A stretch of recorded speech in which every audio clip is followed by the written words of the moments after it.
in there. Oh, yeah. We are live. How about you, everybody? Welcome into the Auburn Live call-in show. I'm your host, Jeffrey Lee, Senior Recruiting Editor for Auburn Live on 3, and today is Sunday, August the 13th, 2023. I'm joined, as I always am, 55% of the time by Mr. Jhead and Mr. Cole Pinkston. How about you, fellas? Man, I think we're getting less reliable, Jhead. 55. I'm you know, how about you, brother, to start the show? But 55? Just read the tea leaves, man. Just read the tea leaves. Hey, come on now. Oh, let's see. We've had some news since our last show in the past week. Auburn has picked up a commitment. Picked it up yesterday, as a matter of fact, from four-star defensive lineman T.J. Lindsey. You know, and for the second weekend in a row, Auburn University went 1 for 2. Last weekend, it was Jalewis Solomon, yay. KJ Bolden, nay. This Saturday, it was T.J. Lindsey, yay. Flory Badunga, nay. Tough one there, big dog. Flory Badunga, the 5-star number 1 center in the 2024 class of basketball, chose Kansas over Auburn, Duke, and somebody else, Michigan. Last night, pretty big hit for Bruce Pearl. He had invested a lot of time in it. And I'm sure we'll get some questions on that. But Auburn, most importantly on Saturday, had their first scrimmage. Yes, they did. And I would love to take some phone calls on that. If people want to talk ball, tis the season. Get on the phone. You're going to get in-depth on that because me and Justin just did about 45 minutes on that too. So we'll take questions for sure, but you will get an in-depth show on that tomorrow too. Yeah, so. I forgot about that football show. Justin and Cole will be out tomorrow morning, Monday mornings. I think Mondays and Thursdays from here on out during the season. Check out that show on our YouTube channel. And while I'm at it, I thought about this, man. What am I supposed to say? Like and subscribe. Yes. Is that it? The notification bell. Hit that notification bell. So if you're not sure when those podcasts or shows get published, you hit that notification, man. It'll let you know. Be like, hey, man, come over here and listen. All right, let's get to the phone. 701-779-9585. Zach's talking about the question of the night, man. That's a good one.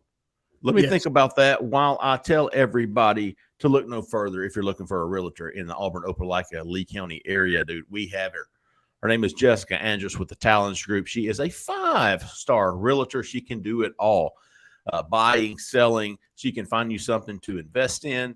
She is fantastic, folks. I know from experience, and she's very good. She will absolutely make sure you are happy and find what you need or get it off the market. She's a fantastic selling agent.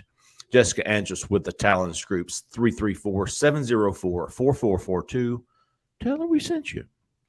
All right, folks, a question of the night. Zach in the back, or Jhead, proposes that we have listen, this could be another, to me, this is a blinds up or down. So y'all may, so toilet paper, beard or mullet? Right? Yeah. And then, now I'm guessing everybody is not an idiot and does the beard.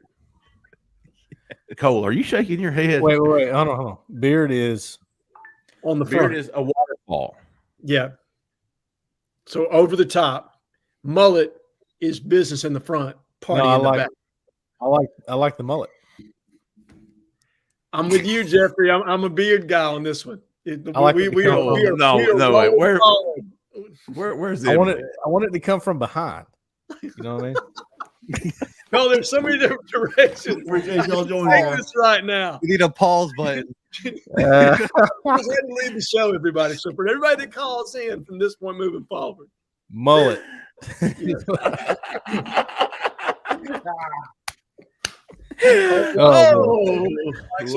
TV. There we go. The rest of the show, guys. Oh, that even made me blush. All right, toilet paper, beard, or mullet? The Plainsman, I thought he phrased it perfectly on the corner message board, Auburn Live on 3 corner message board. He put it that way. I'm stealing his words. Beard or mullet? Waterfall or mullet? I like that. All right. Well, Zach, you coming up here to the front means we might have somebody on the line. 2 calls already. Let's get it started. Jeez. 1370. You're live. Who we talking to? Where are you calling from? Hey, gentlemen, this is Lord George from Nashville. How are y'all doing? LG, baby. Quick on that one. LG starting it off, man. What's on your mind tonight, big dog? Man, I was. This is a riff on what Hoke put out about the scrimmage, because I think there's some, some sort of emotional reactions to that. Yeah. And I guess the question is, or how I'm thinking about it is, what's a story or stories that sounds worrisome, but actually we shouldn't be worried about, and then vice versa, something that, there's actually some good news coming from the scrimmage. Okay. That LG is referring to Justin Hokeson, our senior team reporter. If you haven't read his stuff, man, you guys killed it for the scrimmage and intel and deets and all that. Y'all go check it out if you haven't already. If you're not a member of the site, $1 fall camp special is still going on. Get in while you can. First month for $1. All right, we'll start with Cole.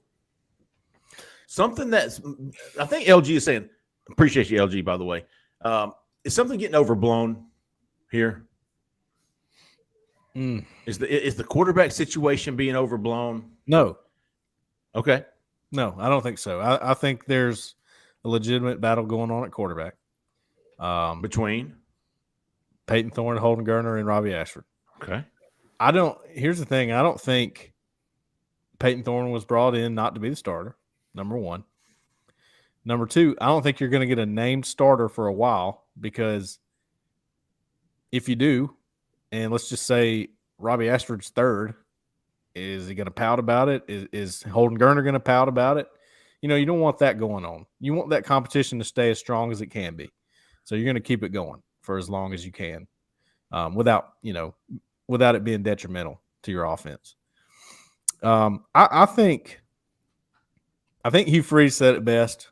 The problem with these scrimmages, the problem with them, even if you're there, it's sort of ambiguous. Like, okay, my offense is doing well, but what does that mean for my defense? That's the problem. It's like, it's hard to tell because quarterbacks aren't live, so you can't really make a huge determination from watching them. It's the first scrimmage, so there's that. There's just a lot of things that you can't tell good or bad from right now. I don't think you can say anything's real good or anything's real bad. It's sort of in between. And I hate that. We all hate that as, fans who follow it too, but it is what it is right now. That's called first scrimmage, Yeah.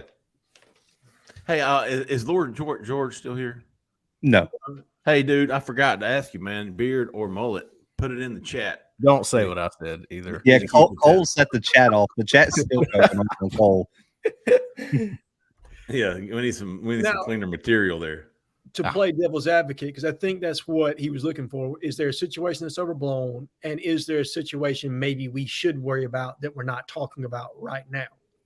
So is there something to you that came out of that scrimmage, Cole, that may be a little bit more worrisome? And I know I've got something, and Jeffrey, I'm sure you can provide some comments as well. I think the good thing is no turnovers. That'd be the good thing you look at. I didn't hear about any turnovers. That's huge. You're at a point where everything's sort of messy right now, and if you're not turning the ball over, that's a big win. Maybe the thing to be a little bit concerned about is that nobody's really. You have playmakers that are separating themselves at receiver, but nobody's separating themselves as reliable guys to me. Okay. And that was he sort of put the blame on the receivers more than he did on the quarterback. To put it in my own terms, he should have zigged when he was supposed to zag. You know what I mean? Like, it was the receiver's fault. Quarterback was on point. That's how I read a couple of things that Hugh Freeze said. So I'd say we're all excited about the new receivers, but that might be a point that could, get Auburn in some trouble early if they do. And to me, the receiver bit was expected because of the newness of them. You're always, when you're trying to formulate cohesion this early in camp and you didn't even have a spring together, you're going to have some miscues and misfires from that standpoint. So I think the option route aspect of the RPO game will come with time. Sure. But I do think you need to name a starter to do that, to kind of start to get everybody on the same page somewhat. The thing to me that's concerning is the run defense. That was a problem in the spring, and you saw it in the spring game. It was a problem all last year. If we're not fitting run gaps better than what it was insinuated to me. Now, I think the first team defense actually did pretty well, but it's the depth back behind them that's concerning to me. So if you have some injuries, that doesn't set up well for us this year. And you saw us watch Penn State, got absolutely gashed. Watch the Ole Miss game, got absolutely gashed. We cannot play that way again this year, and we're going to need to find a way to better fit the run game, whether that's the defensive line, whether that's the linebackers. I'm not exactly sure. I wasn't at the scrimmage, and you're right, Cole. That's the ambiguity aspect of it. We're not there. We don't see it. And you don't know if it's twos versus ones, if it's ones versus twos, who's giving up all that. And that's kind of why I don't put a ton of stock. I mean, I think Holden had a good day. Yeah. But my understanding is he had a good day against the threes and the twos predominantly. You didn't see him matched up against the ones a whole lot. So what does that tell you? Who's he getting his primetime snaps against? So I think it's a little bit misleading sometimes when you have these scrimmages and it's not ones versus ones. So second scrimmage, we should know a lot more about this team. That's actually when I start paying attention, dude. I put little to no stock in a first scrimmage. I just don't. You know what I care about from the first scrimmage? Who worked with the ones? Yeah. Who went out there who started? I don't give that's the stuff. You see, when I was talking to people that were there at the scrimmage, I wanted to know what's the base formation? What are they going with? Do they have a tight end in the game? Is it 3 receivers, 4 receivers? And I did get those answers. It was 11 personnel most of the time, which means a running back and a tight end or H-back was in the game, meaning 3 receivers. So that tells me a lot. I mean, I think that's, that looks exactly like what Gus used to do, which is kind of scary to people, but it's not going to be the same. It's just the look. I wanted to know how they were going to do that. So I got who the 5 were, Cole? I mean, I'm guessing Damari, and then who was the tight end, Luke Deal? I think it would probably be Deal. I heard that I think it was Micah Riley Ducker was playing some H-back along with Luke Deals, and Tyler Fromm was in there. I mean, they have a rotation. So, receivers, I think it was Jay Fair was one of the Camden, maybe Rivaldo. I think Shane Hooks. I heard Camden didn't play a whole lot, that he had that nagging hamstring situation going on. So I don't think he got a lot of play. And Javarius Johnson, we found out, has some stitches, and he can't have that chin strap on right now, so that's one problem. But I think Shane Hooks and Jay Fair were 2 that were in there a lot with the first team. Yeah, Shorter had a series of good plays there. Yeah. Where I think he may be coming up the depth chart somewhat. And Rivaldo Fairweather, I think, got a lot of snaps at wide receivers, that large F that we've talked about, that flex tight end.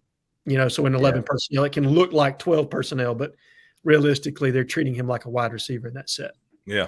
So it's like you have a big slot and a small slot. Jay Fair being your small slot, and then your big slot, Fairweather. Absolutely. Let's see. The second part of that question, we'll hit it real quick. Is there something like underlying that maybe should be getting more attention? I was trying to think of that while you guys were answering the first part, and just some options. Like, are we talking about maybe some true freshmen being more involved than pass rush was good? Expected pass rush. There you go. You have more options there because last year it was Derek Hall. And after that, you didn't really have reliable options. You had options that had to play, and really Derek Hall played every snap. So, now you got options. Steve Sings, we know he can play. He can do enough to help you out. You got Keldrick Fox coming along. Elijah McAllister got in there, had a chase down and a sack or something one time. But Jalen McLeod, that's the guy. That's your dude. That's the guy. I mean, are we talking Jeff Holland or even in the same stadium as Jeff Holland? Yeah. Okay. Yeah. Okay. I like the answer, man. If you were looking body type wise, I don't think he's quite as long as Jeff Holland, but absolutely got that first step. The step when you watch him on tape, to me, and look, I'm looking at when he played against Texas A&M, lining up against somebody he's going to play against in the SEC. That step looks like D Ford when he comes off. That first step, that's what it looks like to me. Yeah. Okay. All right, Zach, let's keep it going, big dog. Appreciate you, LG. 4847. You're live. Who we talking to? Where you calling from? This is Terry out of Huntsville. Terry. Kerry? Terry, I think. Yes, sir. What do you say, Zach? Terry. Terry out of Terry. Huntsville. There you go. With a T or a C? A T. Oh, with the T. That's what I said. I have two questions. One is as Coach Freeze was talking about his mind changing, and he thought he had it made before the scrimmage. Mm-hmm. Do you think that his mind was Robbie and Thorne, and then Holden played up, or do you think that it was Holden and Thorne, being that Holden had first team reps this whole time? That's question one. Question two is, how do y'all feel about Franklin with his commitment coming up this weekend? And I'll hang up and listen. Hang on, Terry. Are you a beard or a mullet guy on the toilet paper? Well, mullet guy, but I don't take it from behind. Are you intentionally put your toilet paper? You intentionally put your toilet paper on there backwards. Oh, listen. My wife puts it on there, and then I just play by the rules. I'll allow that. Fair enough. Same right. for me. Y'all take it easy, guys. Appreciate you, Terry. All right, Terry from Huntsville. This is a good question, man. I was wondering the same thing. We haven't even talked about it. I would like to hear your opinions on this. First of all, do you think that's coach speak? Or do you think he literally had somebody in mind and I think that somebody was else stepped up? That was one of the more open things he said, I thought. Okay. Like, you're getting into his mind a little bit with that. Of course, it's vague, but what do you think, Jhead? I'm curious.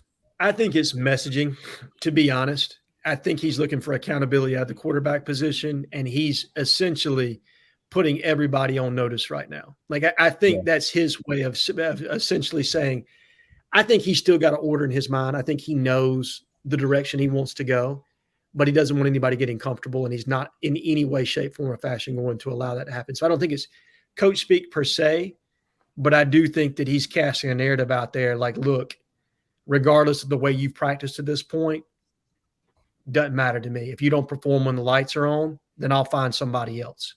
So continue the battle and take this forward. So who do you think it was?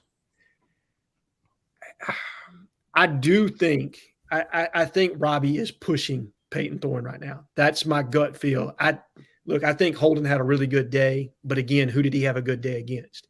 I think Robbie and Peyton predominantly saw the first team defense. And I think Robbie kind of opened his eyes somewhat of maybe what he could be if the whistle's not getting blown in a scrimmage the way that it gets blown. Can he be effective enough or efficient enough throwing the football? Can he get to 60% consistently? Because his legs, we all know, are dynamic. I mean, there's no question what Robbie can do is elite on his feet. The easy answer here is he thought Peyton Thorne. Yes. I mean, it makes the most sense, right? Yes. I brought this guy in to be my starter. He's so far through the first week, I thought he was the guy that I brought in. After today being Saturday, I'm not so sure. Right. Yeah, and I don't think it's just Robbie Ashford. I think it's Garner and Ashford because they both did good things at the scrimmage. So what he's thinking is, I just got you in what we consider game reps right now, and you all handled it at least pretty decently to start with. So now I'm thinking, okay, well, let's work off of that. Let's not go too quickly here and see how you all do in the next week of practice. You know, we're going to be watching all three of you pretty close, obviously, but that gave you some hope. Like, okay, all three of you can do good things. I think the bottom line here is, and I said this on our show that you'll see tomorrow, me and Justin, but it's not going to be the best quarterback. It's going to be the one who moves the offense the best. Yes. So it doesn't turn it over. That could be the best quarterback. Don't get me wrong, but it's not who throws the best ball. It's not who can break off 30-yard runs. Okay, it's who moves the offense the best. If that means, and I'm just using this as an example, that they go to Robbie Ashford and have a Nick Marshall 2013 style offense, and it moves the offense the best, I really think Hugh Freeze would do that. I agree. Look, I don't think he's set on any one quarterback right now from that standpoint. I think it's who moves the chains, who's most effective with the personnel that we have currently on the team. Because it's not just about like you said, it's not about the best quarterback, but what does the personnel that they have on the team, who accentuates their skill set the best? Who's the most effective at moving the ball, whether that's Ashford, whether that's Peyton Thorne, whether that's Holden Geriner. But I do think they've got to pare it down to 2 after this next scrimmage. I don't think you can continue to roll with 3 quarterbacks. You've got till next scrimmage to get it to 2, and then you need to have a starter named by game week. That's where we're at. Okay, look, UMass is a glorified scrimmage. Let's be real about that, okay? So you've got another week to get yourself through the kinks before you got to go play a real game against Cal, but you need to have a starter in place by game week. And for the record, my pick is Peyton Thorne, and it will continue to be, and I'm not changing. Okay, second part of that question was Cam Franklin, the 4-star on 3 industry ranking, but a 5-star, I believe, on a couple of other networks, defensive lineman from Mississippi.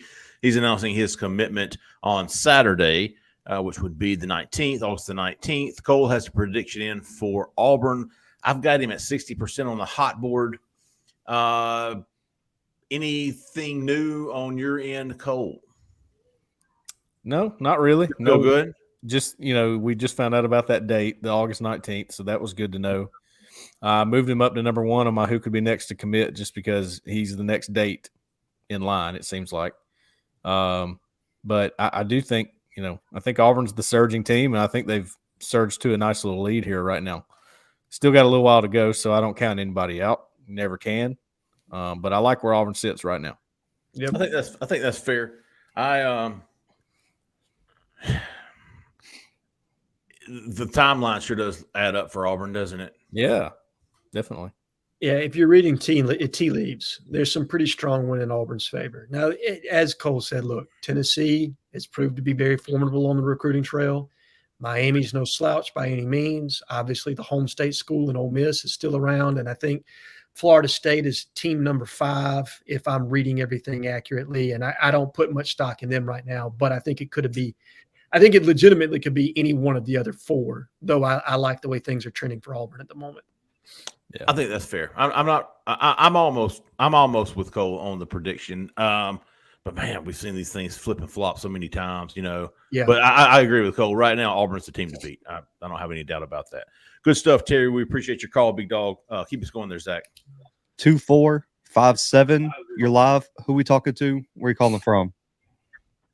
How about you, gentlemen? This is Sky Underwood in Birmingham, Alabama. Sky, how about you, big dog? You finally get back?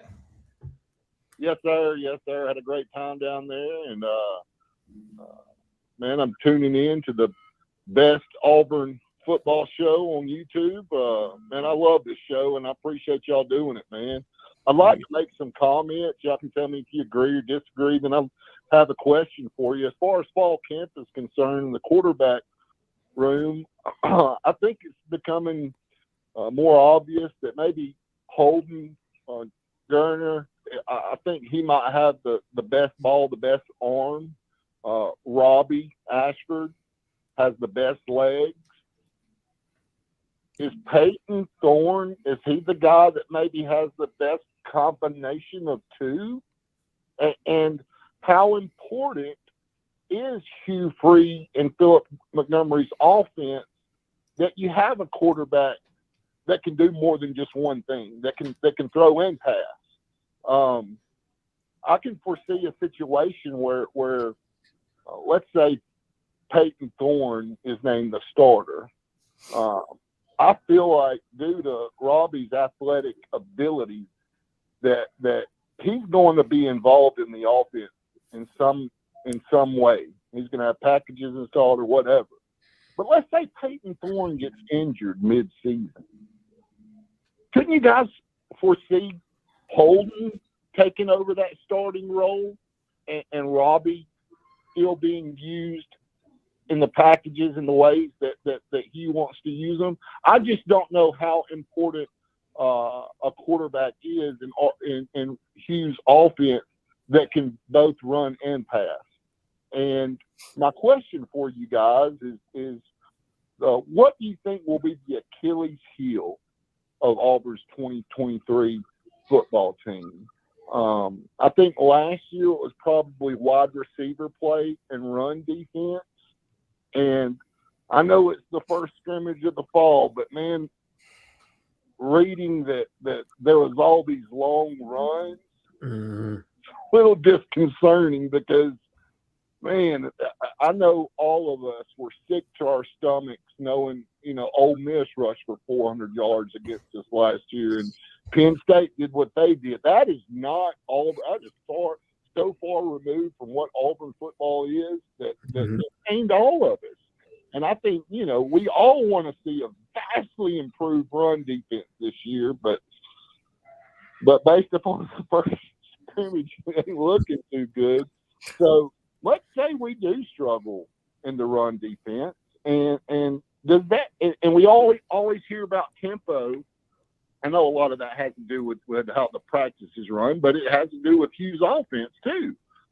So if your Achilles heel is run defense, how fast are you going on offense?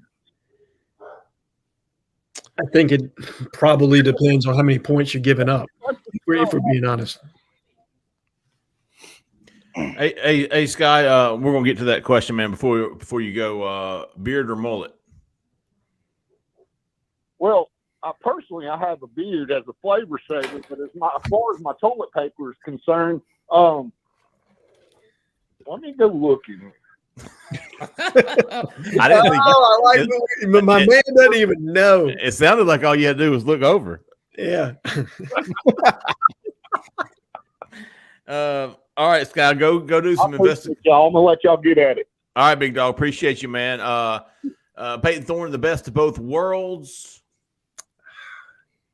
I think he's a sneakily good athlete. I think he's probably a better athlete than Holden. Not in the same realm with Robbie Ashford.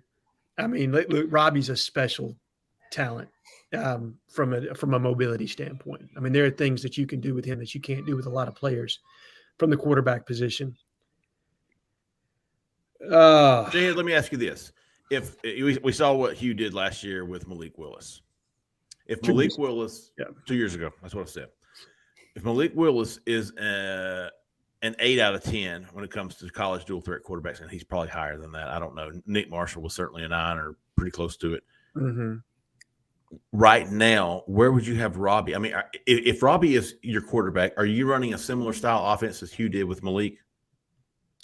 Yes, because it's going to be true to the actual offense that Freeze wants to run. I mean, I think you may feature the run game a little bit more than what you did with Malik, but I think it'd be a lot of single read, a lot of RPO. What I don't know is where Robbie is in the decision-making game, and that's really what Hugh Freeze wants more than anything, is somebody that can make elite decisions with the football, regardless of what the schematic is of the play, whether it's more run heavy or pass. Are you making decisions that do not create turnovers and are advancing the offense down the field? And I don't know where Robbie is, because I do think he struggled in parts of that last year. I think he got by on sheer athleticism a large part of the time. And where he's at from the mental standpoint, I just don't know, because I haven't seen him live in action just yet. That's fair. God, man, it's really hard to say. I would support anybody that they push forward. I go back to what Cole said. Realistically, it's who meshes with the people that you want to feature on offense the best. What quarterback can accentuate what you want to do, or what's the most potent offensively? Is it to go to a Nick Marshall style offense where you have a lot of one read or half field reads, because you have dynamic athletes at quarterback and running back, and we certainly have some very good running backs. But how much of that was, a defensive line that's still getting their footing? How much of that was, Austin Keys not being out there due to having a stinger or some kind of a shoulder ailment? I just don't know right now. It's the first scrimmage, like you said, Jay Lee. At the end of the day, I tend to believe it is going to be Peyton Thorne, but I'm not putting it out of the realm of possibility that Robbie Ashford is the person who gives this offense the best chance to score points. I hear you, big dog. I'm leaving that open. I don't disagree with you, Sky. That was a fantastic call. A lot of good insight from you as well. We appreciate you. And got any more, Zach? 3. Keep them rolling, big dog. 5810. You're live. Who we talking to? Where you calling from? Fellows, Anthony from Montgomery. Anthony, I knew that number sounded familiar. Yeah, What's on your not? Hey, Anthony, you're a beard guy when it comes to toilet paper for sure. To be honest, I have no clue what y'all talking about. Good, that's the best answer all night, baby. Don't feel bad, dude. I mean, so Anthony, when you put on a new roll of toilet paper, right? Right. Does the loose end come over the top or does it fall to the back? Over the top. Absolutely. Right. That's a beard. There So you go, Anthony. you got the beard. Okay. All right, Anthony. Anthony's a beard I guy. forgot what y'all was talking about. We don't want to leave anybody in the dark, big dog. All right, Anthony. We have what's on your mind tonight? Okay, like going back what y'all was talking about earlier when Freeze said he had a guy's mind and now he got to go back and watch the film. Should we interpret it as a guy like Robbie had such a great day that maybe he overthought it, or like Peyton just didn't get the job done and like, well, maybe we need to evaluate all 3 of these guys and make sure we're making the right decision? That's my first question. Then the second question is, I just want to know, because I read all Hope and Pink report, and I just want to know how, like, what are y'all hearing he's looking like in practice, as far as just getting the job done? Like, how is he looking just completely? Who is that? I missed it. I think he said Thorne. Payne Thorne. Okay. Yeah, Payne Thorne. All right, cool. Good stuff, Anthony. We're going to let's see here. Appreciate your call, first of all. Man, listen, what Freeze said, we said earlier, it makes the most sense that Peyton Thorne was his guy, and now he's maybe not so sure. Maybe somebody gave him something to think about. Maybe Peyton Thorne didn't do as well as Hugh Freeze expected him to or wanted him to do. But who knows, dude? I mean, look, Freeze is very intentional. He knows what's up. He knows the media. As a guy who covers his recruiting, dude knows what he's doing. He knows how to utilize the media. You don't think these commitments are spaced out a week for the next 4 weeks for a coincidence, do you? Not a damn bit. Okay. I mean, there's a reason guys who are favored to commit to Auburn committed 2 weeks ago, last week. There's one coming this week, maybe another one the next week in Carter. Is that right? I think that's 2 weeks. 2 weeks. Yeah, He knows what he's doing. So he was very intentional. It wasn't like he went, "Oh, shoot, I shouldn't have said that." He said that for a reason. Yes, it was planted. So, it could have been lighting a fire under his ass, under Peyton Thorne's ass, saying, "Listen here, big dog, you don't have this wrapped up, okay? So don't come in here on this first scrimmage and think you're the big dog. All right, it's going to take more than that." That was a message to whom I don't know. Makes more sense to be Peyton Thorne. He brought him in to be the starter. It could be, it could be either. To me, that's what it felt like to me. To me, it felt like whoever went into that scrimmage thinking they were top dog, Hugh was like, don't think that, because I'll snatch your ass out of there real quick, like. So that was my interpretation of it, Anthony. I don't, a lot of people freaked out. Oh my God, we don't have a quarterback worth of shit. Oh shit. I don't think so, man. That was a plan, as Jhead said. The second question Anthony had was, okay, this is a good question I want to hear. Cole, have you heard, how does Peyton Thorne look? I know in the summer, the receivers loved him. That's my QB right there. He's different. We don't have a guy like that on our team. Have you heard any reason to believe that Peyton Thorne might be falling off? No. I have not. I can't base it off of what we see in media. I really can't. I hear you. We do not see anything in that, guys. You see them warm up. We can tell lineups. Okay, to me that's what's more important. I'm looking for the lineups. I'm looking for the first group, second group. Where's everybody at? Good. I don't see anything about the quarterbacks. But the best intel I have on Peyton Thorne is that he has been everything that they thought he was going to be from a decision-making standpoint. He is caught on the offense pretty quick. In fact, I think when Hugh Freeze talked about the receivers not being on the same page a few times, I think that was on Peyton Thorne's drives. So it was almost like his process was ahead of theirs. Okay. He was making the decision faster than they could figure it out. That's a good thing. That'll come along. Trust me. Back to the comment that he made about I had it in mind and now I got to go back and look at film. I think it's possible that other quarterbacks, maybe Ashford, maybe Garner, I don't know, I wasn't there, had better drives. It's possible that the offense possibly moved more effectively when another quarterback was in the game besides Peyton. And that was his way of saying, I see you.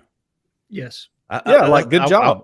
I was waiting on you to pause so I could say, listen, that was one scenario. But I could also see him saying, hey, man, Holden Garner played really well today. Sure. And I want him to know that I saw that. So, listen, I thought it was him, but, man, I'm going to have to go back and watch that film because he looks really good today. So I think he's sort of thinking out loud when he says that because at the end of the day, with scrimmage number one, it's not who had the best drive today. Oh, he's the guy. Nope, that's not how it works. It's not how it works. Because if Peyton Thorne's the guy that's making decisions before receivers can even catch on, that tells me what I need to know. Sure. That's the guy. And to that point, Cole, like you said, when they go back and watch the tape, I think like we hear generic stats and then you're trying to formulate like who looked like what in these scrimmages. The coaches know what the play design was, right? Like they know where the ball was supposed to go, what option was supposed to be utilized within that set play.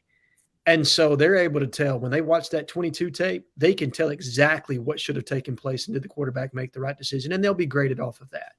And obviously you want them to be efficient within the scheme. Don't get me wrong. Like you want to score touchdowns more than you want to have 3 and outs, right? Yes. You want to be effective, especially with the way the new clock rules are, right? That's going to kind of cut down on some of do you guys feel like when you were watching games, especially Gus, that the first series of scripted plays were like, they were almost even kind of wasted because he was trying to see what the defense was going to do. You're going to have less of that now. You're going to have to get down and get to business because you're shaving off about 7 to 10 minutes of the game with the way the new clock rules are going to be utilized. So there are going to be less plays and you're going to have less script to waste. But I'm getting off topic here. But anyway, I think you're right, Jaylee. To me, I thought it was more, look, I still think Peyton Thorne's the guy, and the message was to him, hey, dude, these guys raised their game somewhat. You better pull away on this. If you're going to be the guy, if you're going to be the dude, then you need to separate yourself more so than what we saw today. That was what I got from that conversation. I want to say this too real quick before we move on real quick. He made a comment about Bo Wallace. You remember Bo Wallace that played for him at Ole Miss? He literally said the words, he was not good at practice sometimes. Just wasn't good. But when the lights came on, for some reason, he was a different person. So I really think he puts a lot of stock into these game-like situations. And if somebody was able to move the ball, he went, I have to pay attention to that. I don't disagree. I'm with you on that, Cole. Good stuff, Anthony. We appreciate you, big dog. Keep us going there, Zach. 1510. You're live. Who we talking to? Where you calling from? Hey, this is Henderson Hodges. I'm calling from Shelbyville, Tennessee. Shelbyville. What was your name? Henderson Hodges. Jemison? Henderson. That's what I said, Henderson. There it is. Yeah, that's it, man. Henderson, are you a beard or mullet toilet paper guy? I am a beard guy. Beard's going to win this one, Jeffrey. Yeah, I'm a beard guy, but me and my wife go back and forth because if she put it on first, she's going to be the mullet guy. Women do that. I need to hear from some women on this. Do that. I don't even argue with them about it. No, I just flip it around. But I notice women, they'll grab the back, that mullet, and then just spin it. You know what I'm saying?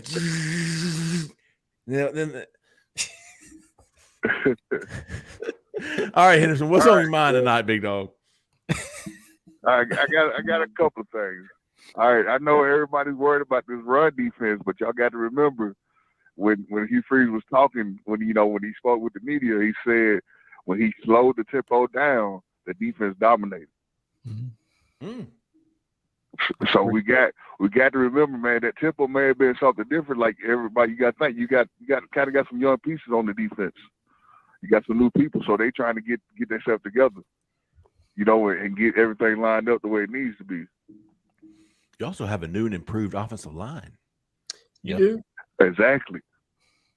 And you got a stable of running backs. You got at least 3 running backs that can tote the mail. So you got fresh running backs, that you might be swapping in and out every other play. So they got fresh legs. So here they go hitting the hole 100 miles an hour. Let's go. Yep. I think, Henderson, I'm a little gun shy just because the fits were so bad last year with regard to run defense. So when you hear that, it's a little bit of PTSD, but I don't disagree with you. Go ahead, brother. Yeah, I mean, I understand that because I remember, trust me, I watched it last year. And it was horrible. But, I do believe, ain't no telling what they was running in this first camp. It may have been just a base defense, this and that. There was no stunts or anything. So who knows what the run defense is really like. You know what I mean? Yeah. I'll throw this to you as well, Henderson. If they were going tempo, I'm guessing that the offense was a little bit more simple when they're going tempo and not some of these option routes and some of these crazy things that he wants to try. I say crazy. Some of these things he wants to try to throw in there. When they slow it down, do you think he was trying to get the offense to, execute some of these more, dynamic plays that he has instead of trying to do the quick hitters? Does that play into it at all? I mean, that's possible. But I know, the one thing I did, that he did say about the run defense wasn't so much about the front 7. It was more so the secondary not tackling. Okay. And that can be a huge issue if we're missing tackles. Yeah, that's true. But I do believe that defense is going to be better. I think once everything gels and the game kind of slows down for them, you know what I mean? As far as like the new pieces that we got, I believe defense is going to be legit. I do believe it. I think we got the depth. I think we got the size. I think we do have the right coaches. And I believe it's going to be different. I do believe that. Linebackers are going to be better. Yeah. And another thing saying too, though, just like you said, the offensive line is new.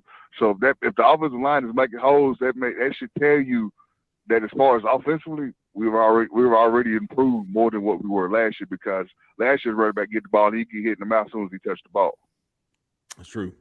Yeah, man, that was not fair. So, I mean, like I say, I'm not getting that nervous yet. It's the first fall count, but I do believe we're gonna be a lot better than what people think. I like it, Henderson, man. I appreciate your call. That's some really good stuff, and I pretty much agree with it all. I don't get too high, too low on the first scrimmage. I'm holler back next week. Let's see what we hear coming out of that second scrimmage. All right, Zach, keep us going, big dog. 6'1", 6'4". You're live. Who we talking to? Where you calling from?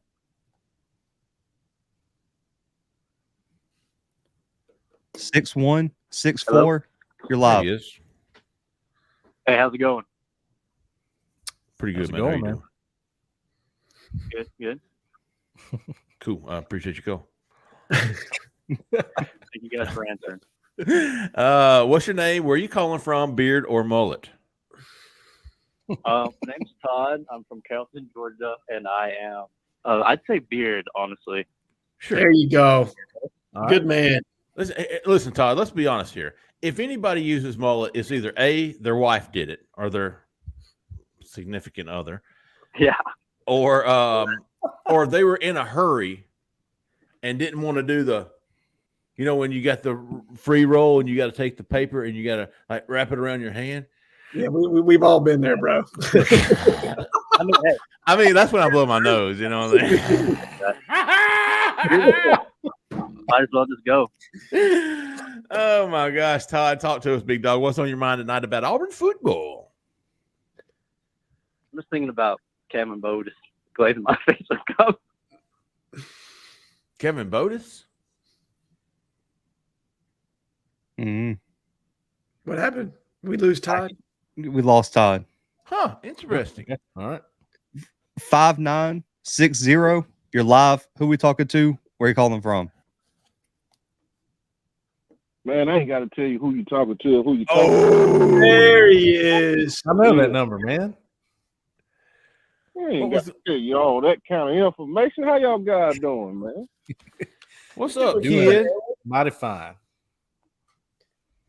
Man, just listen to some calls and you know, the quarterback position, it's kind of hard. You know, it's first scrimmage. You can't take nothing too much out of it, but there's a narrative. What I see a lot of people on the corner and Facebook and everywhere else, man, I mean, there's a narrative that I guess people can't improve. Yeah, I would agree with that, I Edward. guess we doom and gloom. If Robert Alford, the quarterback, I guess we just doom and gloom. I don't understand that. Have to think about the situation this kid was thrown into last year, man. People don't understand football, and I hate talking football with people that don't understand football. You had a coach that didn't give a damn whether he won a game or lost a game because in his heart, he was on the way out anyway. He didn't want to be there. You had an offensive system that wasn't he wasn't going to be successful in what they were doing with him. He wasn't expected to be the starting quarterback. Your starting quarterback left the team, didn't want to come back and play for the guy. The guy was hurt.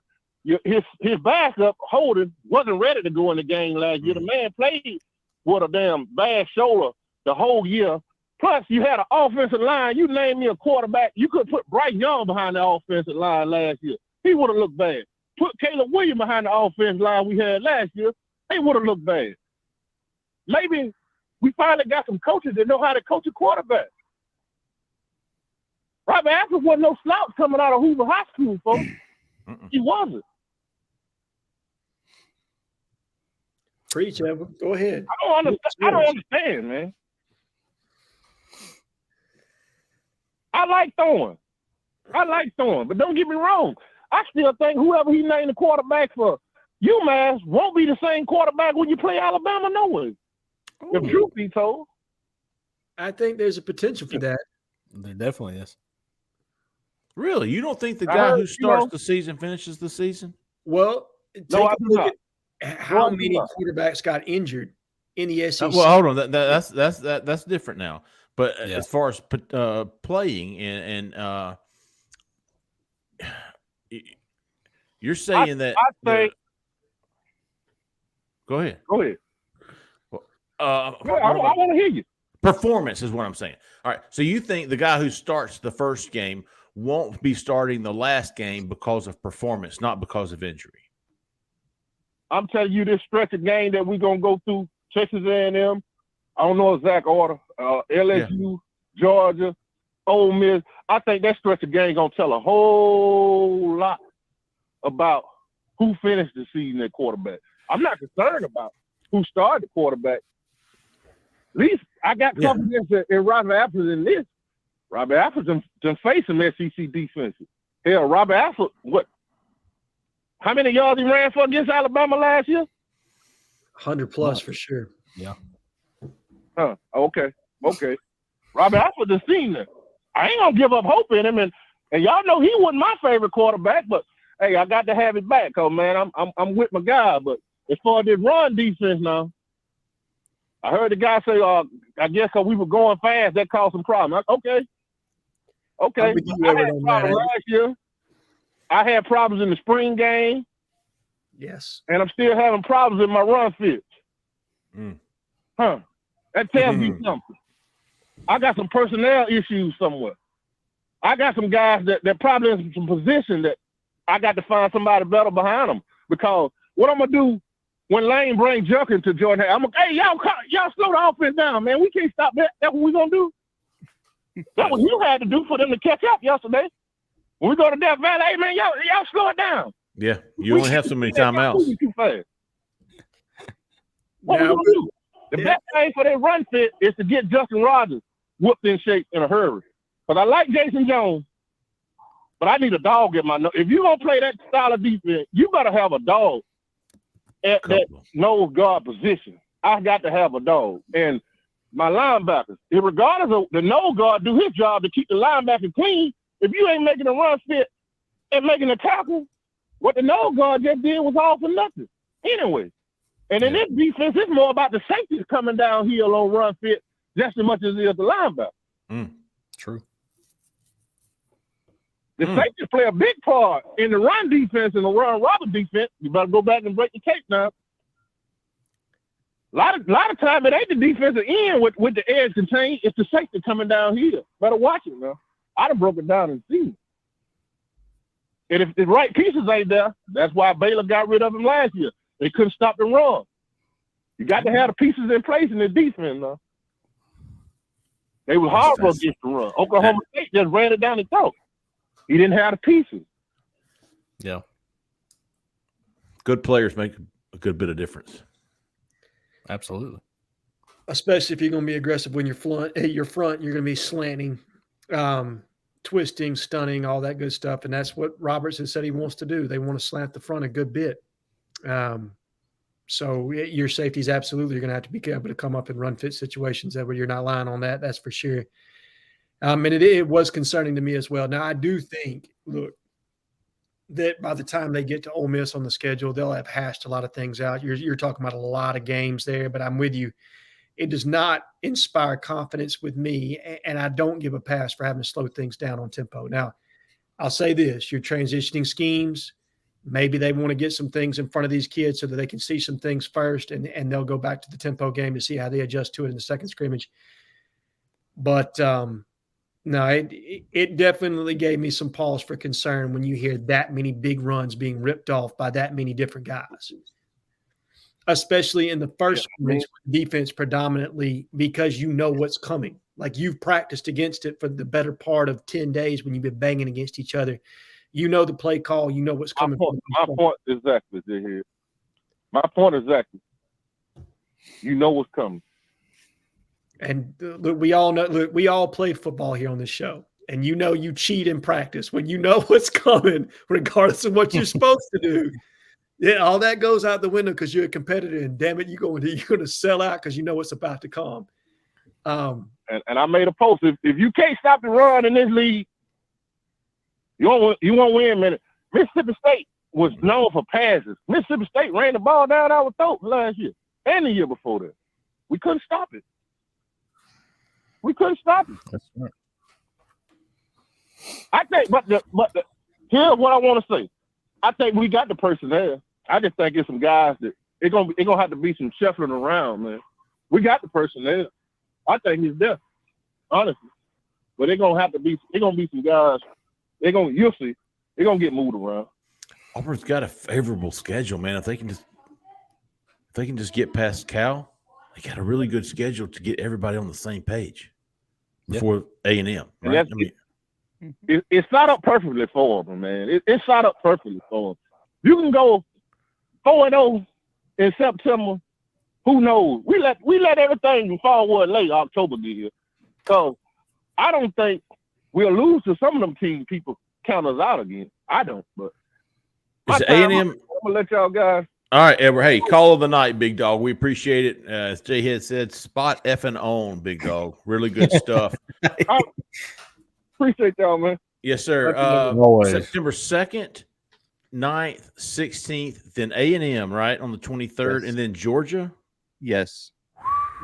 Yeah, Georgia at home and then on the road to Baton Rouge. Then Great you get day in the morning. For 3 weeks, you're going at A&M, Georgia at home, at LSU. Yes. Well, no, you get a bye before LSU. So you get the bye, then you go to Death Valley, and then you get Ole Miss at home. That is a monster stretch right First weekend of October is bye week. Yes. First weekend. Man, hunting season's not open yet. All right. All right, big dog. I think we got a couple more callers, Zach. Yeah, 3. Okay. Good stuff, Edward. We love you, big dog. Appreciate you, buddy. 8861. You're live. Who we talking to? Where are you calling from? Kevin Kelly from Wilmer, Alabama. Oh, Kevin from Wilmer, Kevin. man. I was looking for you, Kevin. What's on your mind tonight, big dog?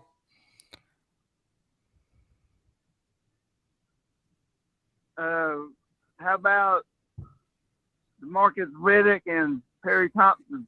I like it, Kevin. Committed. Absolutely. In the boat. Yeah. I love it. Hey, it never hurts to give updates on the 5-star commitments Auburn has. Good stuff, Kevin. Really? Let's do it. Hey, listen, nothing's ever final. These kids are committed. Obviously, it's not final because both of them flipped to Auburn from Georgia and from Alabama. I will say this. I feel as good about those two commitments, staying committed until signed, at least right now, than I do anybody. I really do. And especially from look, when you hear some of the things we're hearing from a peer recruiting standpoint, like how they're actively recruiting for this class, it makes you feel like they're bought in. Right. Absolutely. I feel, Perry is openly, publicly recruiting for Auburn, something he didn't do for Alabama, or at least I didn't notice it. DeMarcus is doing the same thing. I don't know if it's so much more public as Perry is, but DeMarcus was recruiting for Auburn a month before he committed. Yes. So I really feel like, and listen, DeMarcus Riddick's not going to Alabama. So, and he's not going to Georgia. DeMarcus Riddick's in. Yeah. Perry Thompson, he's in. I feel as good about those guys as I do Walker White. How about the dynamic of having those guys in your class going into the season, and now you got 16 commitments? Is that right? 16, 15 or 16? Yes, with TJ Lindsey. TJ Lindsey. All right, you got 16. We know you're over half on the spots you're going to take more than likely. Yeah. Okay. You got Perry Thompson, Riddick in the boat, Jalen Crawford, Joe Phillips. All these guys that were going to be top of your board all the way down to the wire, no matter what. Sure does help you out on some of those targets you're still working on, doesn't it? It does, because you're selling. Look who you're playing with. Look, great players are going to play with other great players, right? And the fact that you got 5 or 6 linchpins in this class that you can sell to anybody at any level. If you're on offense, you're selling your quarterback, your wide receiver. If you're on defense, you're selling your middle linebacker. You're selling, the defensive front that you could potentially have. Yep. You're selling the secondary that's going to be on the back end of you. So you've got a lot tilted in your favor right now. And look, it's a pivotal stretch, right? Starting with Cam Franklin. You go Cam Franklin, Zaquan Patterson. There you go. DeAndre Carter. Mm-hmm. Those are JJ Falk, just for 2025. I'm thinking about timelines, though. I'm sorry. No, you're good. But that's 3 big dominoes. You land those 3, or at least 2 of those 3 going into the season.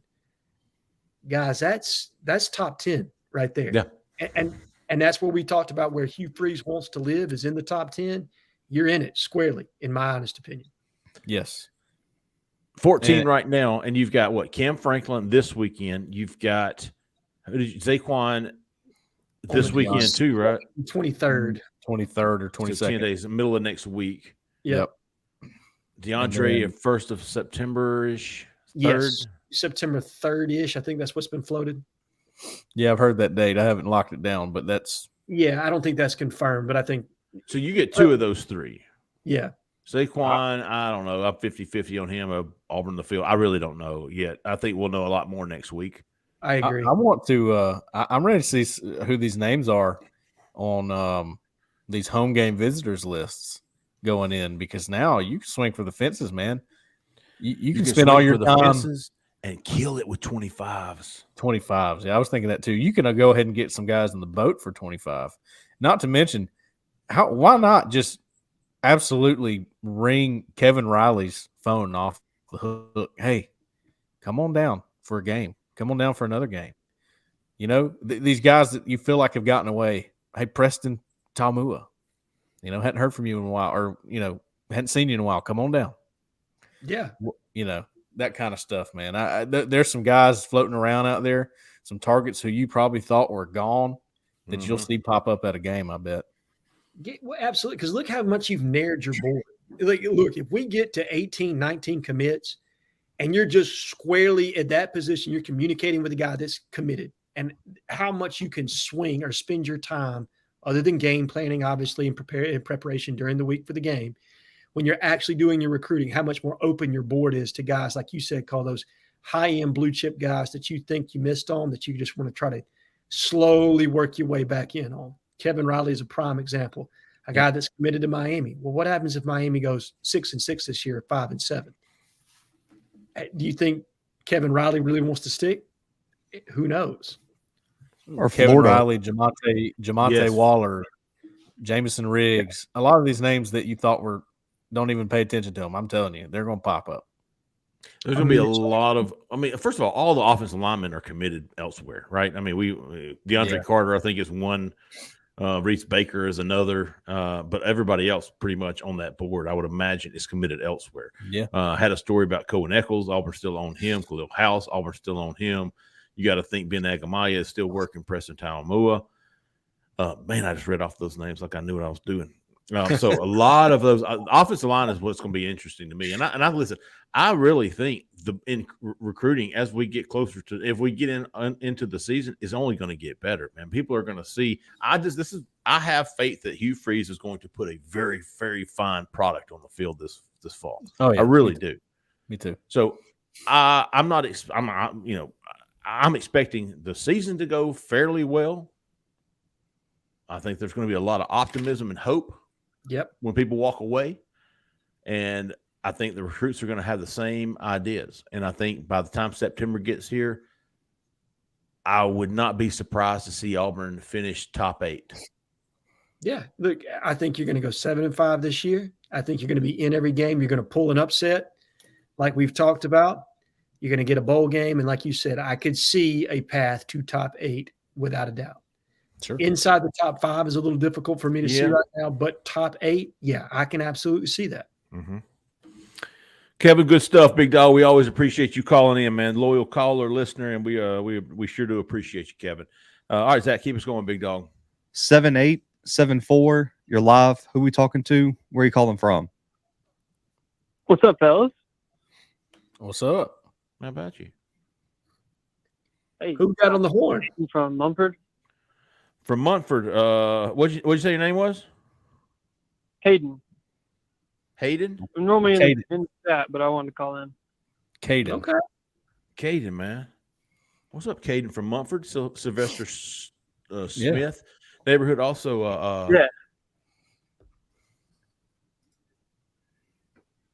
former sister-in-law, Miss. I don't know what her last name is.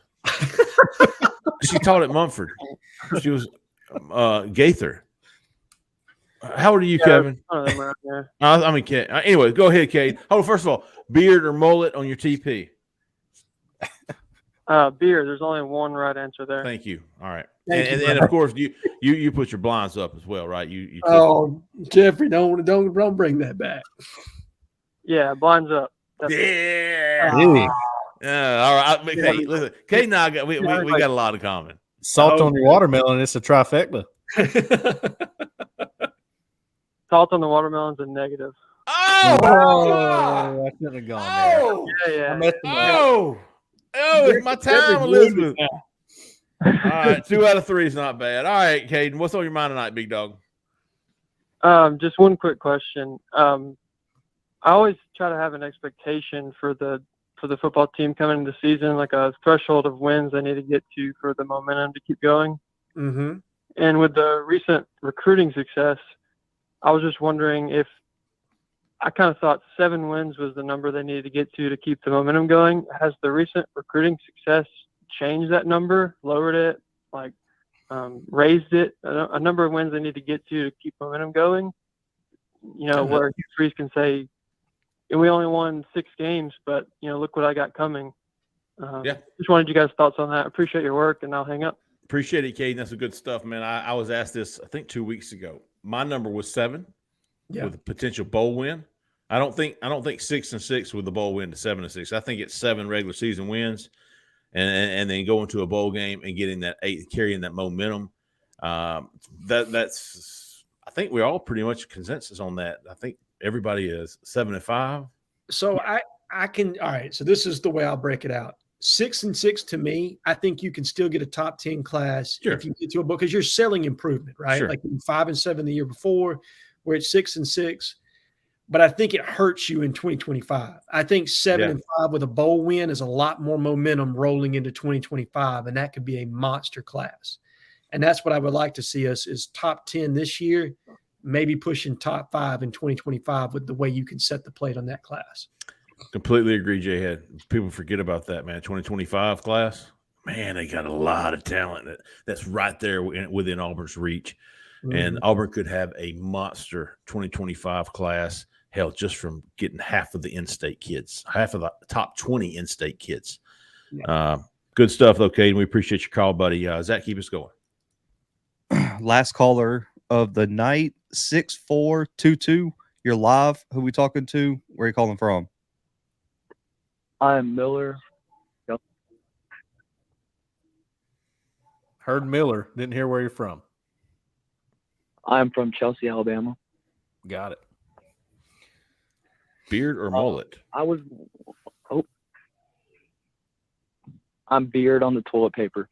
There we go. That's an easy win there for you. So far, everybody but Cole. Yeah, and he made it worse. Got some comments. I was wondering about how Jamonta Waller will end up, and if Camarion Franklin commits to Auburn, what will that do about Dimitri Nicholas? Okay, Cole, this was right up your alley, big dog.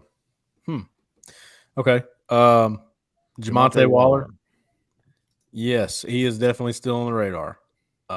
He committed to Florida, but I don't think he ever went anywhere as far as Auburn was concerned. This is a guy that Ron Roberts, defensive coordinator, went and saw twice when they were able to go on the road. So I know he has a liking for Jamonta Waller as an edge and a linebacker. So I think he thinks he's a good fit for his defense, even though he's, I guess he's not the traditional edge look or whatever, because he's 6'1", 6'2", whatever the case. Auburn likes him a lot, and I think he's one of those guys you could see pop up at games here and there. So, I think Auburn's going to be in it with him. We don't know how Florida's going to be. That's sort of a mystery too. If that, who knows how that plays out. But, if Cam Franklin commits to Auburn, like we sort of think could happen right now,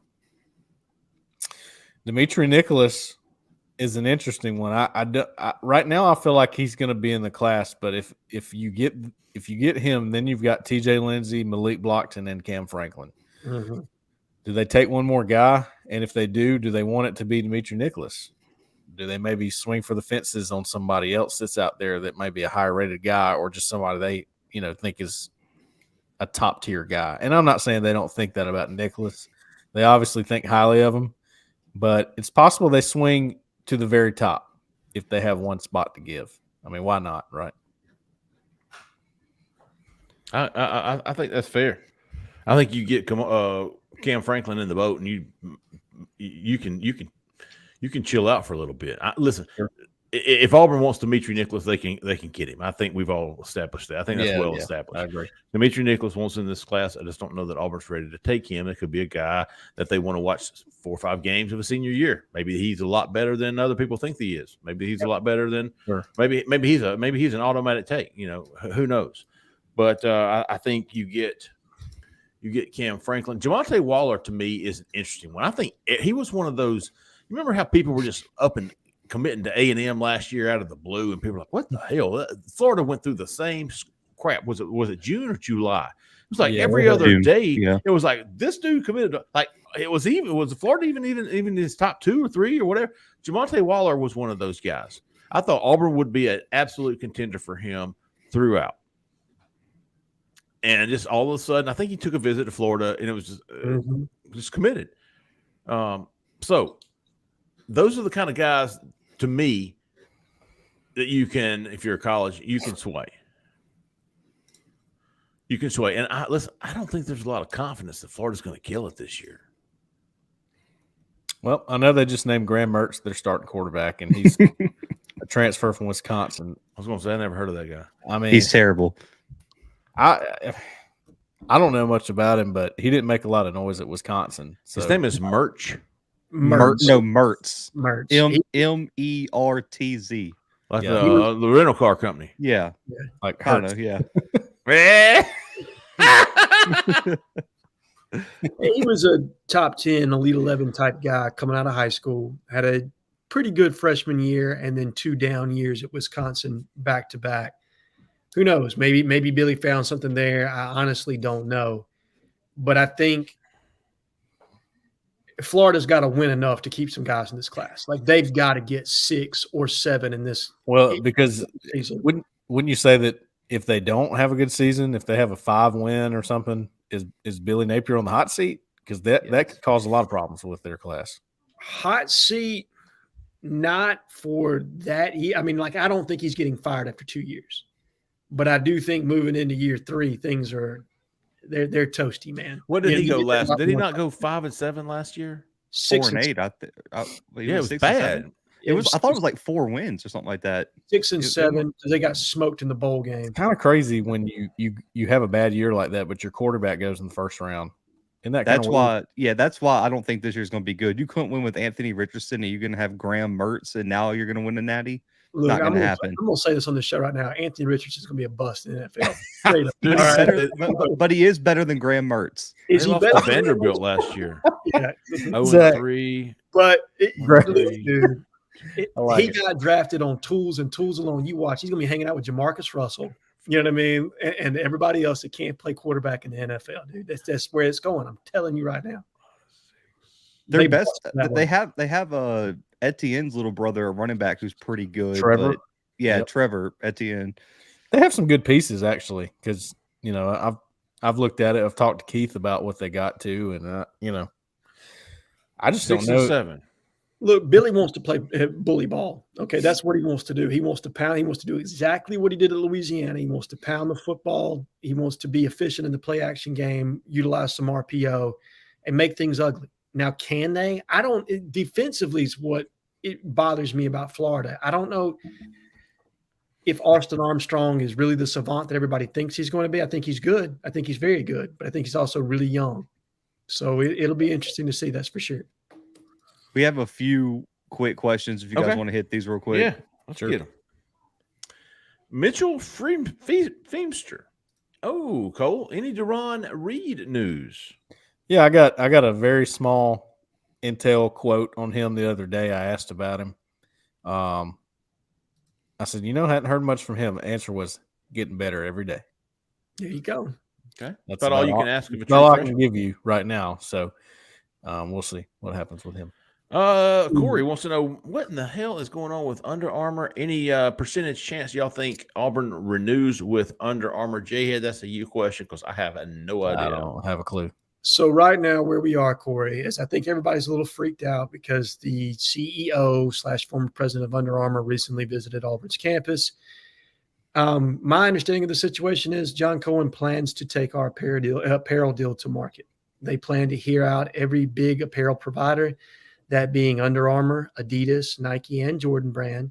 And then they're going to make the decision that's in the best interest of our sports programs. Now, I do think that NIL is going to be a factor in this. And by NIL, I don't mean what OTV is doing. I mean what the shoe company is willing to do for each individual athlete. I think that is going to play a factor in how they're going to come about making a decision. Ooh. See who makes the best package or pitch as far as that's concerned. So right now, I give it a 25% chance that we re-sign with Under Armour. I do think it's going to be trending more towards Nike or Adidas. That's my honest gut reaction to how this has been laid out from the beginning.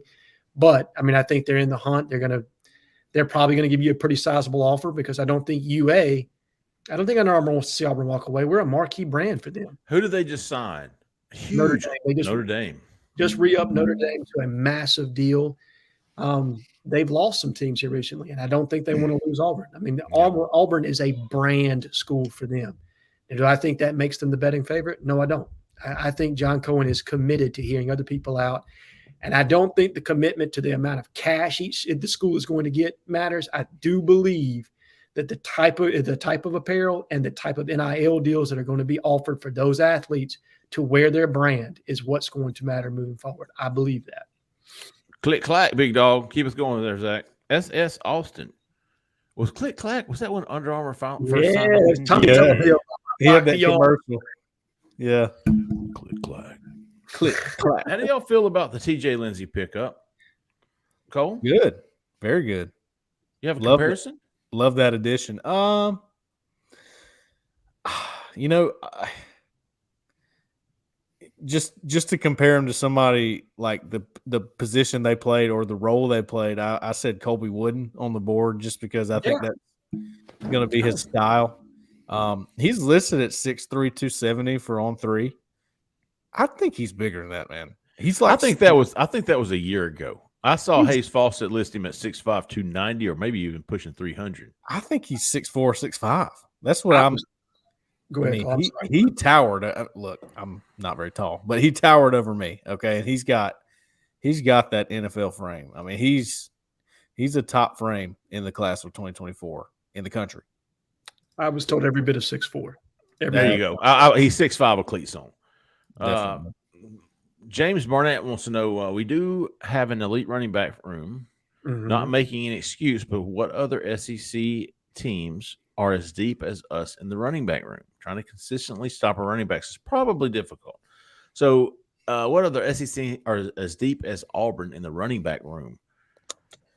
Georgia's recruited running backs extremely well. Georgia, Alabama. To be fair, I mean LSU, Auburn, probably Miss. Here. Ole Miss, yeah, for sure. Dude, this is the SEC. Everybody's got a pretty stacked running back room. Auburn Florida fans hear a lot would about be- Damari Austin, but who else is hearing about Damari Austin? Nobody, because he hasn't done anything on the field yet. Nothing against Damari. Seriously, Auburn has one running back right now who's done something. Well, two, if you count what Brian Battie did at South Florida. So he obviously, but he didn't do it in the SEC, and he did have 120 yards against Florida last year. Yeah, so did I did.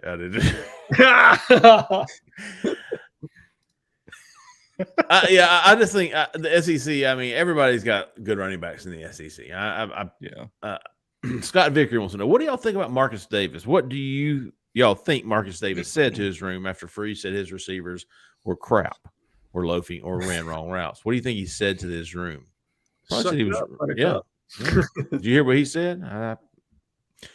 I would agree. Yeah, man. Marcus was probably saying, "Yeah, pick it up, big dog." He's right. Any word from Carter? Any word on Carter from Texas?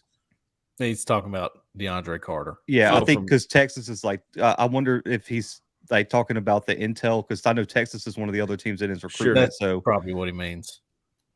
Yeah, I haven't heard anything from the Texas side on Carter in a while. Last I heard from the Texas side was that they felt like Auburn was trending. So, yeah, I'll say it again, man. I would like to see this thing wrap up.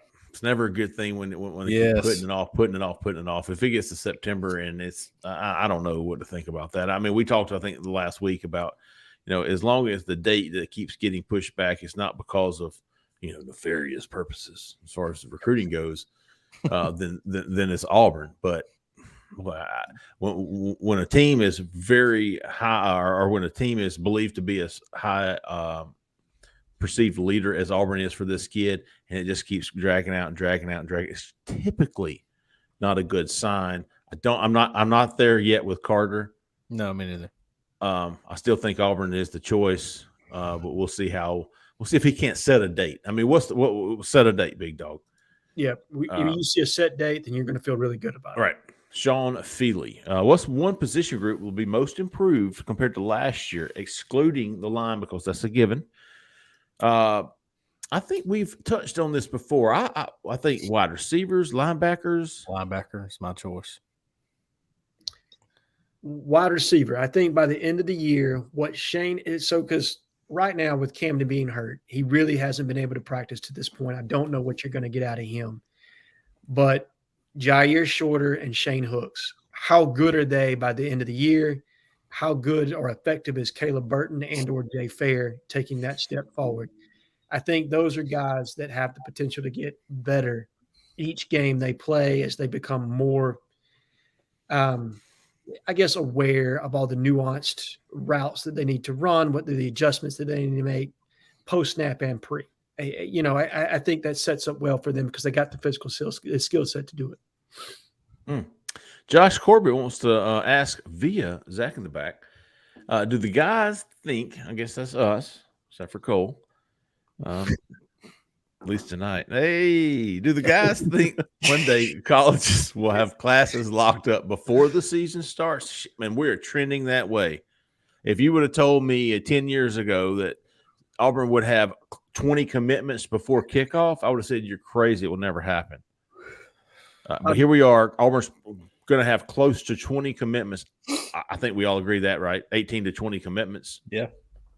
Hell, that's not counting 2025s. I'll do you better. I think we're going to have an August signing day in the next 2 years. I honestly believe they're going to move it up, and they're going to have an August early signing day with an automatic out for any coach that gets fired. So, in basketball, the signing period is in November. So those kids are signing. So let's say it's a Hot Pettiford will sign in November. This will be his. Will it be his senior year? Yes. Okay. So they're still in a senior. So you're talking about going into football people going into their senior year signing day.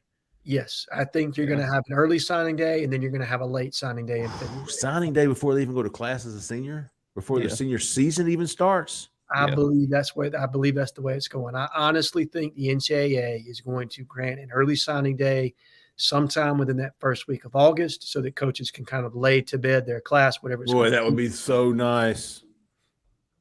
And then they're going to allow any kid, like if a coach gets fired in the year, then you're automatically released from your NLI. Automatically released. Do not have to ask. You're just automatically released, and you can go back into your recruitment. Yeah, because a lot of high school coaches have been begging for this because they want the kids focused on actually playing during the season and not like, hey, coach, we got to play on Friday night, and I got to get to Michigan or I got to get to Auburn or Florida for an OV this weekend. Hey, it makes a lot of sense. And now that I'm thinking about it, the basketball guys in November, that's before their senior season starts. Yeah. The school's already in session, but they're getting it out of the way so they can focus on their senior season. I think that's a fantastic idea. And for personal reasons, I hope they make it happen. Clayton, boy, wouldn't that be nice to have hunting season and just everything's already done except maybe a couple of spots there. You want to hit the late signing period in December. Unless obviously your coach gets fired, then it's a free for all at that point. And then the transfer portal, if you don't sign the class you want, is going to be chaos when that first portal window opens. Well, and that's how about Jeffrey? Just a hunting season where we're not having to worry about a coaching search. You know what? That's what I'm hoping Hugh Freeze brings, some stability. Be nice, isn't it? Right? Like Tuberville, it was just smooth sailing. You knew what to expect. You knew how it was going to be done, and you just did your work and went on every year. It was the same old page. Yep. You knew he was going to go duck hunting at the end of the season. Exactly. You know there's going to be one or two recruits we're going to sign elsewhere because Cuz was up in Arkansas shooting at birds. All right, Clayton, what's y'all's number one target on O&D for the 2025 class? Good question, man. Good question. Listen, I don't think any of us here act like we know everything about the 2025 class. Dude, it's hard enough to keep up with the transfer portal, the 2024 class, and everything else. But some few we saw 2025 guys at Big Cat. We know some of the top targets. On offense, are you talking offensive line? Are you talking the big dude that's committed to Georgia from Viger down there, the big offensive tackle? Do you like that big nasty? Do you like Alvin Henderson down there at Elba? Do you like Derek Smith at Selma? Derek Smith and Zayden Walker down in South Georgia. You can't get any more Auburn than those two guys. Those are my top two as of today. Jared Smith up in Spain Park. That's a good one. Naeem Alford. He was at Oxford. I think he's at Parker now. Yeah, in Birmingham. Zion Grady. Zion Grady. Man, obviously JJ Falk. Offense is probably Ryan Williams. No way, it's definitely Ryan Williams. I mean, he's committed to Bama, so I'm just not. I'll be biased too. I'm telling you, I'm on Deuce Knight right now. If love you some Deuce, don't you? Yeah, I think he'd be my top QB target. He's good. What's the kid from Viger, Zach? Micah Dubose. There you go. Yeah, he's up there and he's committed to. Georgia. If you can flip him from Georgia, that's a statement because that kid is just next level. I think he's a monster as an offensive tackle. Yeah. I'll give you a sort of out of nowhere answer. Josh Petty is a guy who visited Auburn in the spring and gave it high remarks. He's the number 2 offensive tackle in the country for on 3. And I've heard good things about him in regards to Auburn, so I'll pick him too. A couple of to me, Cam Coleman was my this class will be a disappointment to me if he's not in it, no matter what it is. I said that, and I'll stick with it. As far as 2025 class, to me, it's Alvin Henderson, it's JJ Falk. Now, both of those guys, I think Cole's got predictions in for both of them. I don't know why I haven't gotten to it, but I'm right there with you. A class without those two, I mean, it's not a disappointment. It's just I would expect those two guys to be in this class. I do think there's a running back they like out of South Georgia. I think there's a guy that they may like a little more than Alvin. I'm trying to think his name right now. Let me take a look at this. I'm looking at it. Where was he from? South Georgia. Is it the is he from Lee County? Yes, that's him. Oh, Usman? Leesville. Yes. Usman Chroma? Chroma. Yeah. I think Caddy's very high on that guy. Didn't he visit back in January? Yeah, he did. And I actually during my tour of schools, I went to his school and got an interview with him. So he's a big guy. I mean, he does not look like a running back. He looks like an edge. Oh, I would love to see a running back like that. Caddy and Alvin are so close. I just cannot imagine a class without him in it. I feel the same way. By the way, from Cleveland, Ohio, in the 2025 running back class, there is a Bo Jackson. Get out of here. Yeah, old Bo Jackson. Oh, Vincent Edward. Let's see, Caleb Wofford. Top 25 guys from in-state that y'all think we have a good chance with. We just talked about this. Alvin Henderson. I'm trying to think. Man, I wouldn't say Jared Smith just yet, right? Yeah, I don't know. CJ May, if they want him. Yeah. What's it? Your boys from Edward Selma. What is that boy's name? Derek Smith. Derek Smith. Look, I think you got a shot with Zion Grady. I think you got a legit Zion Grady shot. for sure. Eric Winters from Enterprise. I think you've got a shot there. Zayden Walker. I'm gonna be honest with you. You go down and look at the state rankings for 2025 in the state of Alabama, and the top 25, I would guess. Yeah, Mal Waldrop. You got a really good shot there. What about Jordan Crawford or Jordan Crawford? Yeah, Jordan Crawford. Yeah, absolutely. Naeem Alford, Micah DeBose. Anquan Fagans is committed to SC. But Zion Grady, Jared Smith, KJ Lacey, Derek Smith, Eric Winters, Eric Henry, JJ, Jordan Crawford, CJ May, Antonio Coleman. No relation to Antonio Coleman. I did figure that out. You got Dalen Upshaw, Mal Waldrop. You got Malik Autry in the boat. Don't forget about Malik that. Autry. Yeah. Boy, did you see his little bat signals to Hugh the other day? Yeah. No, I didn't. He's Florida. Florida building him up. And like he posted like Auburn committed, and he tagged Hugh Freeze, just like I'm still in, big dog. I don't know what Auburn said, but he was like, "Hey, I'm in." All right, let's see here. One more. Let's see. James Barnett, fellas, could the O-line play a role in who starts at quarterback? Yes. Ooh. Go back, Zach.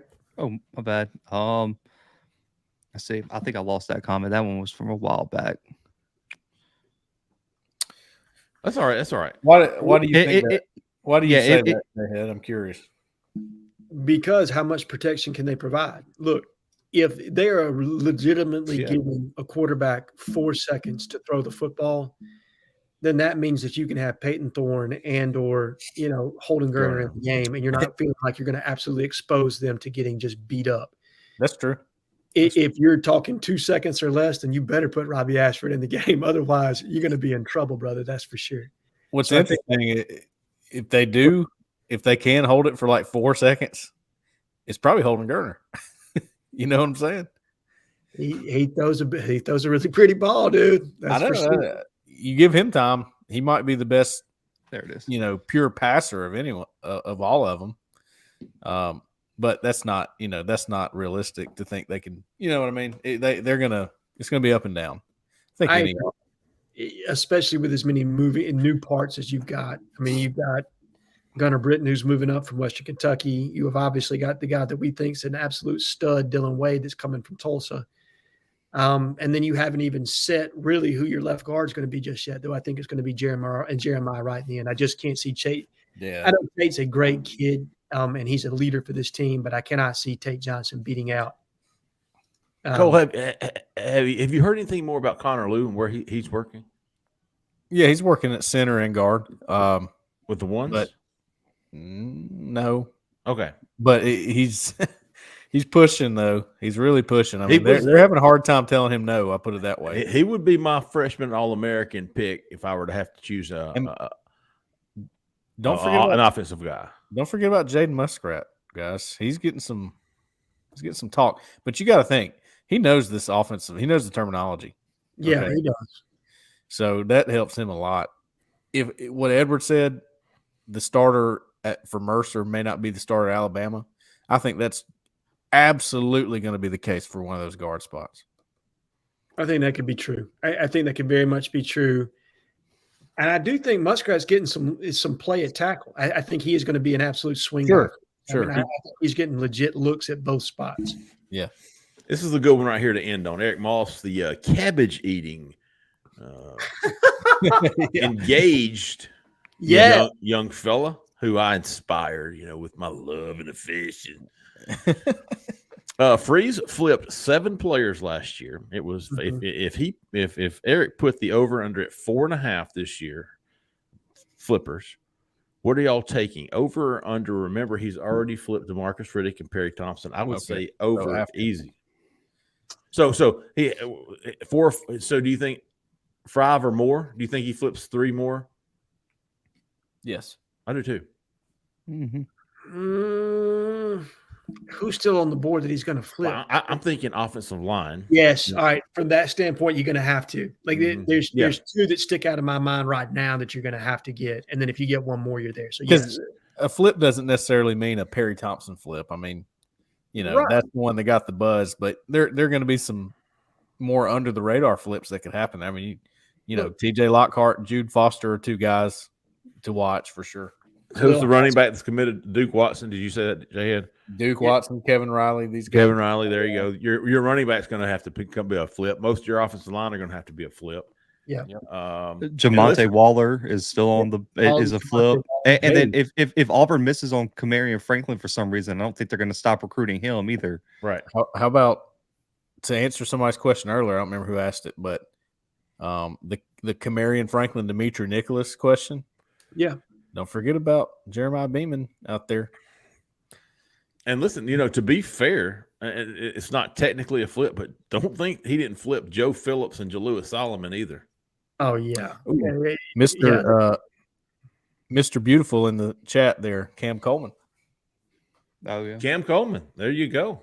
I don't think Cam's going to be a flip. I think if he comes, he's going to be a decommitment because A&M's Jimbo's going to get fired, and then he's just going to sign with somebody. It'll be like a flip, but it won't. Sure. I don't think he's going to. Okay, here's how I'm defining flip right now. They're committed elsewhere, and they're going to sign with Auburn. Okay. So, Eric, we're going to use that definition for flip. So, yeah, if Cam Holman decommits and then commits to Auburn, I'm still going to count that for the sake of this conversation. Got it. But let's see, Cam Coleman, the running backs. Who's that? Oh, the tight end is going to have to come probably. Nakar, if you get him. Nakar. Almost everybody left is a flip. I mean, sure. Almost everybody left is a flip candidate. The majority, I think, that's fair. Your tight end, Amir Jackson's a flip target. But how much different does the flip candidate feel, though? Because last year it's like, oh, my gosh, if you don't flip those guys, you are in trouble. Now it's like, it's kind of a luxury to maybe get one of those guys. And as we talked about earlier, the season and the hope and optimism that's going to come from that, I think it's going to come a lot easier as the season progresses. All right, let's end it there, folks. We are going to have, I think, a show every day this week. If not, I think it's every day, isn't it, Zach? Pretty much, except for Tuesday. There you go. We take Tuesdays off because, hey, we want to. But there will probably be, I'm sure, like I know Cole and Justin are going to be doing press conferences and stuff, so that might be being released on that day. Yeah, that is Tuesday. We got a long day Tuesday. I just looked at the schedule. So are they already starting game week media? No. We got one more week of fall camp press. Okay, and then it's technically game week after that, I think. Okay, not really. It's game. That's what we're calling it for media. Game week media is how they'll go about it. We will be back Wednesday evening, Wednesday night. Talk more about recruiting. We'll preview the Kamarion Franklin. We'll see what else has come up, and go from there. We'll have a full hour of recruiting pod on Wednesday night. Again, Cole and Justin will be Monday and Thursday. Thursday. Yeah, we're on Wednesday. I forgot. We're Sunday and Wednesday. We're church nights. Church nights. Cole and Justin are Mondays and Thursdays, and then we'll start the modcast in a couple of weeks. I think that's going to be the day, the week leading up to the season. We'll start that on Friday. So we're going to have more shows coming out as the season draws near. But we certainly enjoy this one, man. This is absolutely my favorite. One more time, if you're looking for a home in or around Auburn, Opelika, Lee County, Alabama, give Jessica Answers, that 5-star realtor. Give her a call, 334-704-4442. She is fantastic. I promise you will not be disappointed. And call her and tell her we sent you.